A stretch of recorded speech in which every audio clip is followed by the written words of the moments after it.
আমার এই ভিডিওটা করা মূলত হচ্ছে কুকুরের মালিকদের ঘুমন্ত বিবেকটাকে যদি একটু জাগানো যায়। এরকম অনেক কুকুরের মালিক আছে যারা এরকম কুকুর পোষে আমাদের সোসাইটিতে, আরও বাইরের সব সোসাইটিতেই আছে, আপনারা হয়তো দেখে থাকবেন। যারা কুকুর পুষতে ভালোবাসে, আমিও কিন্তু কুকুর ভালোবাসি, আমি কিন্তু পশুর বিরোধী নই বা পশু পোষার বিরোধীও নই, কিন্তু আমি তাদেরকে একটা কথা বলতে চাই। তারা তো বলে এটা তাদের পরিবারের সদস্য, তাদের বাচ্চা। তাহলে আমাকে একটা কথা বলুন তো, আমাদের বাড়ির যদি কোনো বাচ্চা বাইরে গিয়ে পটি করে আমরা কি করি?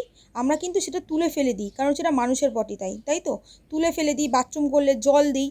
কিন্তু এই যে যারা কুকুর পুষছে তারা কিন্তু যেখানে সেখানে পটি করে দিচ্ছে। তাদের তাহলে নৈতিক দায়িত্ব কি? যখন তারা বলছে বাচ্চা, হ্যাঁ যদি বলতো কুকুর পুষি আলাদা ব্যাপার, কিন্তু তারা তো বলে আমাদের এটা বাচ্চা। তাহলে বাচ্চা যখন তারা কুকুরের পটিটাও তাদের তুলে ফেলে দেওয়া উচিত।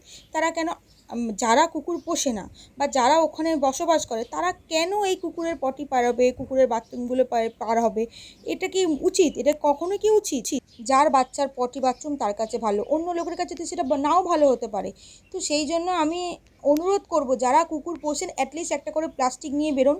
যাদের কুকুর পটি করবে পটিটা তুলে আপনার ডাস্টবিনে ফেলে দিন, একটা জলের বোতল নিয়ে বেরোবেন, যখন কুকুর বাথরুম করবে একটু জল দিয়ে দেবেন। কারণ সবার তো এটা পছন্দ হয় না। আর অনেক মানুষ এইগুলো দেখলে অসুস্থ হয়ে পড়ে। যেমন রাস্তার মধ্যে যদি আপনি পটি দেখেন, তো স্বাভাবিকভাবে অনেক বাচ্চারাও তো এই নিচে খেলা করে। তারা কি করে? তারা তো বোঝে না, হয়তো বল পড়ে যাচ্ছে, হাত দিয়ে ঘাঁটাঘাঁটি করছে।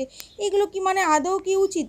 এই মানুষগুলোকে ভালো মুখে কিন্তু বলে এদেরকে কখনোই বোঝানো যায় না যে এরা যেটা করছে সেটা ঠিক নয়। নিজেদের ঘর পরিষ্কার করে রাখছে, কিন্তু ঘরে কিন্তু তারা পটি বাথরুম করাচ্ছে না, তারা পরিবেশটাকে নোংরা করছে। তো আমি অনুরোধ করব, আপনারা একটু সচেতন হন আপনাদের কুকুর নিয়ে। আর আপনারা যারা এই ভিডিওটা দেখছেন তারা যদি আমার সঙ্গে একমত হন, দয়া করে ভিডিওটা শেয়ার করে সবাইকে একটু সচেতন করার চেষ্টা করুন, যাতে যারা কুকুর পোষে তারাও একটু বোঝে, তাদেরও কিছু নৈতিক দায়িত্ব আছে আমাদের সমাজের প্রতি। শুধু ঘরটা পরিষ্কার রাখলে হবে না, সমাজটাকেও পরিষ্কার রাখতে হবে। তো আপনি দুবেলা কুকুর নিয়ে বেরিয়ে গেলেন, এদিকে কুকুরের পটি করে ভর্তি করে দিচ্ছে, সেগুলো পরিষ্কার করার লোক নেই, অন্য মানুষ সেটা নিয়ে সাফার করছে। এটা যেন না হয়।